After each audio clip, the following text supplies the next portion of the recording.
jusqu'à maintenant, toutes les brigades de l'armée de terre étaient directement sous la coupe du commandement des forces terrestres à Lille. Il a voulu remettre un peu plus de verticalité dans le commandement et donc créer cet échelon divisionnaire qui existait de façon non permanente sur la base de ce qu'on appelait les états-majors de force. Donc ma division, un peu à la même chose à Marseille, est faite de 3 régiments un peu uniques dans leur domaine.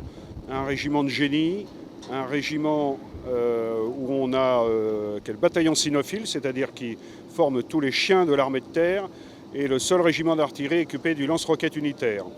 Ensuite, j'ai 3 brigades interarmes, une lourde, une brigade blindée, la 7e brigade blindée de Besançon, une médiane, la 9e brigade d'infanterie de marine de Poitiers, qui a en plus une spécificité amphibie. Et enfin la 27e brigade d'infanterie de montagne de Vars. Donc bien sûr, comme son nom l'indique, ce sont essentiellement des chasseurs alpins. Enfin me sont rattachés aussi les éléments français de la brigade franco-allemande, responsabilité que je partage avec mon homologue de la 10e Panzer Division en Allemagne. Et donc à tous les deux, on supervise aussi un peu les activités de l'état-major de cette brigade.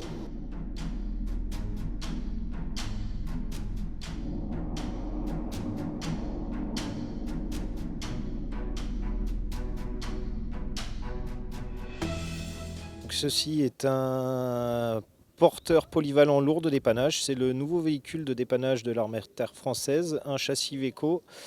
Ses particularités techniques, donc maintenant il est équipé d'une cabine blindée, d'un tourello contenant de l'armement. Il est armé d'une 7,62, la Mag 58. Sa charge utile au niveau de la grue est de 20 tonnes. Il peut tracter jusqu'à 1 VBCI.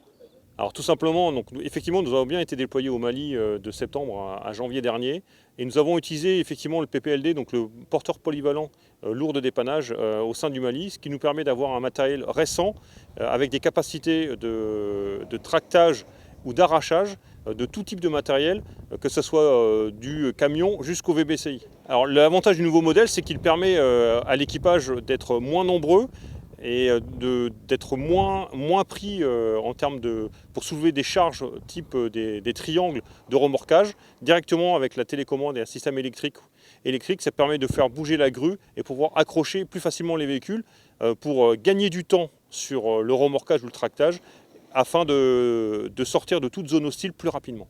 Contrairement aux camions lourds de dépannage que le TRM 10 000 CLD, le PPLD effectivement a une cabine blindée avec une Mag 58, ce qui lui permet d'avoir une autoprotection à la fois pour le personnel et également pour subvenir à tout risque, toute menace. On a besoin de protection tout simplement parce qu'on est au plus près des unités, on pousse les ressources vers les unités combattantes.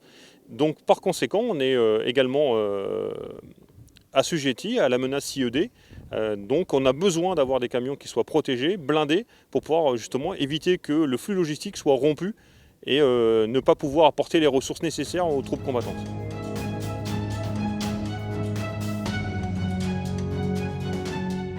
VAB ELI, élément léger d'intervention. Celui-ci est un VAB pour les maintenanciers.